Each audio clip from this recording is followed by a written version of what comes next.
안녕하세요. 밝은 세상입니다. 난파선의 생쥐들처럼 제일 먼저 빠져나갔다고 홍준표가 찬성 국힘 의원들을 겨냥했습니다. 탄핵 찬성한 국힘 의원들에게 생쥐 같다는 표현을 쓴 건데요. 윤 대통령에게는 당당하게 처신하라고 했습니다. 홍 시장은 생쥐들 중에서 생존하는 쥐들은 거의 없을 것이라고 했습니다. 혼자 살려고 탈출하지만 대부분 제일 먼저 익사한다고 경고했고 이번에도 그럴 것이라고 했습니다. 최소한 동지에도 없는 삼성 간호들은 빨리 나가라고 촉구했는데요. 삼성 간호는 3개의 성씨를 가진 종인데 지난 10월 자신의 페이스북에 삼성 간호의 유래와 의미에 대해 정치판에는 이준석 전 대표가 처음 쓴 말인데 삼국지에서 여포가 정원 밑에서 장수를 하다가 정원을 배신하고 동탁에게 붙으면서 생긴 말이라고 했습니다. 우리 정치판에도 삼성 간호가 참 많다고 적었습니다.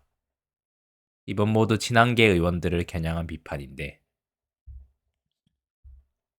갈 때는 가고 억새들끼리 뭉치자며 우리에게는 긴긴 겨울이 오겠지만 반드시 봄은 또 온다고 단합을 촉구했습니다.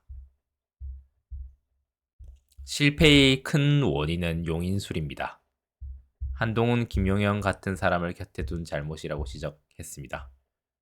고대 로마 권력자 율리우스 가이사르가 양아들 브루투스에게 암살을 당한 일화를 빗대 윤 대통령이 아끼던 한 대표에게 배신을 당했다는 주장입니다. 홍 시장은 그러나 끝까지 당당하게 처신하십시오. 브로맨스로서 마지막 당부라고 적었습니다. 홍노욕, 욕심 버려라 이런 얘기를 하고 있습니다. 한편 12.3 윤내란 상설 특검이 가결됐습니다. 여당 소장파도 이탈했습니다. 상황이 급박하게 이루어지고 있는데요. 이것이 어떻게 될지 굉장히 궁금해집니다. 더불어민주당이 12.3 윤석열 내란 사태 이후 윤석열 대통령 탄핵 소추안 가결을 위해 정부 여당에 대한 압박 수위를 높이고 있다고 했는데요.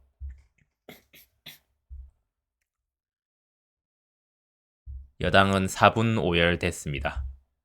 내년 2월, 3월에 조기 퇴진을 하는 상황이 일어난다 라고 말하는 사람도 있지만 어차피 탄핵될 텐데 라고 하는 사람도 있었습니다. 차라리 이재명이 상대가 쉽다라고 얘기하는 사람도 있었습니다.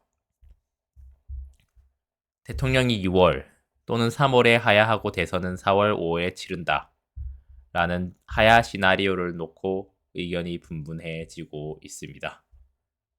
탄핵 표결에는 참여하자는 의견이 확산 중이나 다수는 불참 입장을 유지하고 있습니다. 이에 따라서 어차피 위헌 정당 해산 당할 텐데 저러는 게 무슨 의미냐라고 했습니다. 내년 3월까지 대통령 자리에 앉아 있는 것은 이재명이 아니라 이런 식으로 얘기를 하고 있는데요. 보수 유튜버는 한동훈에게 징계 요청을 시도했습니다. 김민전은 방법 알아보겠다고 했는데요. 의원님 안녕하세요. 제가 오늘 한동훈, 안철수, 김예지, 김상욱에 대한 징계 요청서를 당사에 넣으려고 하니 1층에서부터 보안팀장 및 경찰들이 민원은 지금 안 받는다며 막더라고요. 라는 문자를 유튜버 박광배 씨와 메시지를 주고받고 있다고 일요시사가 제공을 하고 있습니다. 이에 따라 여자가 52%, 50대가 제일 많은데요. 박광배는 국민의힘 비대위 갤러리 관리자고 극우 유튜버라고 했습니다. 김민전이 자통당과 내통하고 있다는 소문이 있더만 이런 얘기가 있습니다. 대통령 놀이에 빠진 이재명이 보수 정치권은 부글부글하다고 있는데요. 물 만난 듯 대통령 놀이, 계엄보다 더한 짓 할 인물이라는 직격탄을 날린 윤희숙 전 의원. 과연 어떻게 될 것인가? 대한민국은 엄연한 휴전 국가인데 적대국이라 할 수 있는 북한에게 국민적 동의도 구하지 않은 채 천문학적인 돈을 몰래 갖다 바친 대통령이 있는데 이런 얘기를 하고 있습니다. 여러분들의 생각은 어떠하신가요? 댓글로 남겨주세요. 감사합니다.